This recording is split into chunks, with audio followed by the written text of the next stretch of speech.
শেখ মুজিবের বাড়ির বড় অংশ ভেঙে পড়লে উল্লাসে ফেটে পড়েন উপস্থিত জনতা।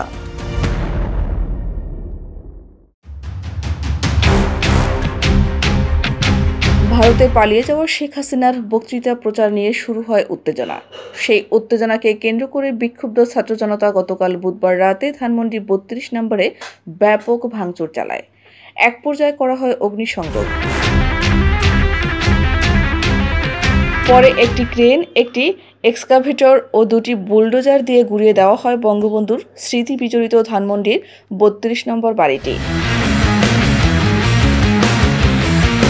বৃহস্পতিবার সকালে ধানমন্ডি ৩২ নম্বরে গিয়ে দেখা যায় ভারী যন্ত্র দিয়ে শেখ মুজিবুর রহমানের বাড়ি ভাঙার কাজ চলছে। ইতোমধ্যে বাড়ির সামনের অংশে ৪ তলা পর্যন্ত অনেকটা গুঁড়িয়ে দেওয়া হয়েছে। কিছু জায়গায় আগুন জ্বলতে দেখা গেছে। বাড়ির বিভিন্ন অংশে লাল কালি দিয়ে লেখা ছিল স্বৈরাচার সাবধান। মাঝে মধ্যে ভবনের বড় অংশ ভেঙে পড়লেই উল্লাসে ফেটে পড়তে দেখা যায় উপস্থিত জনতার। রাতে যারা ছিলেন তাদের মধ্যে অনেকেই সকালেও বাড়ির সামনে রয়েছেন।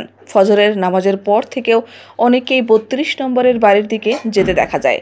সেখানে জড়ো হওয়া কয়েকজন বলেছেন স্বৈরাচারের কোনো চিহ্ন তারা রাখতে চান না।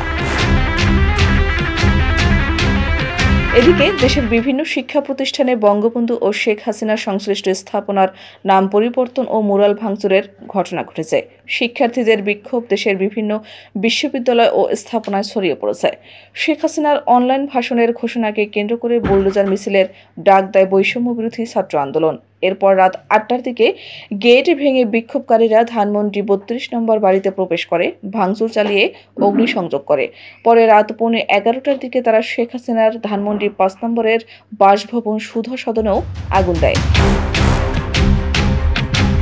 এই ঘটনার পরপরই ঢাকা বিশ্ববিদ্যালয় সহ বিভিন্ন শিক্ষা প্রতিষ্ঠানে বঙ্গবন্ধু ও শেখ হাসিনার নামাঙ্কিত স্থাপনার নাম পরিবর্তন ও মুরাল ভাঙচুরের ঘটনা ঘটে। এদিকে সিলেট জেলা প্রশাসকের কার্যালয়ের সামনে স্থাপিত শেখ মুজিবুর রহমানের মুরাল বুলডোজার দিয়ে গুঁড়িয়ে দেওয়া হয়েছে।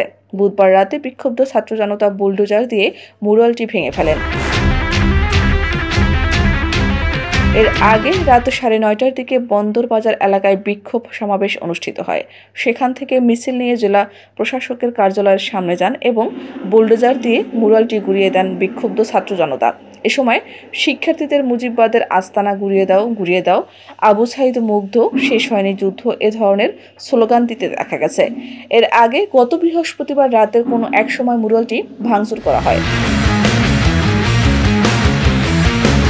প্রসঙ্গত, জুলাই গণ অভ্যুত্থানে গত ৫ আগস্ট স্বৈরতান্ত্রিক আওয়ামী লীগ সরকারের পতন ঘটে। অভ্যুত্থানের ৬ মাস ছিল বুধবার। এদিন রাত ৯টায় নিষিদ্ধ ঘোষিত ছাত্র সংগঠন ছাত্রলীগের ফেসবুক পেজে স্বৈরশাসক শেখ হাসিনার বক্তব্য প্রচার করা হবে বলে ঘোষণা দেওয়া হয়েছিল। এ ঘোষণাকে কেন্দ্র করে দিনভরে সামাজিক যোগাযোগ মাধ্যমে উত্তেজনা চলে। বৈষম্য বিরোধী ছাত্র আন্দোলনে অংশ নেওয়া অনেক ছাত্র জনতা ও অনলাইন অ্যাক্টিভিস্ট ফেসবুকে ধানমন্ডি ৩২ অভিমুখে বুলডোজার মিছিল এবং মার্চ টু ধানমন্ডি ৩২ কর্মসূচির ডাক দেন। জুলাই গণ অভ্যুত্থানের স্বৈরাচারী আওয়ামী লীগ সরকারের পতনের পর গত ৫ আগস্ট ধানমন্ডি ৩২ নম্বরের বাড়িতে হামলা, ভাঙচুর ও অগ্নিসংযোগ করেছিলেন বিক্ষুব্ধ জনতা। এরপর থেকে বাড়িটি অনেকটা পরিত্যক্ত অবস্থায় ছিল।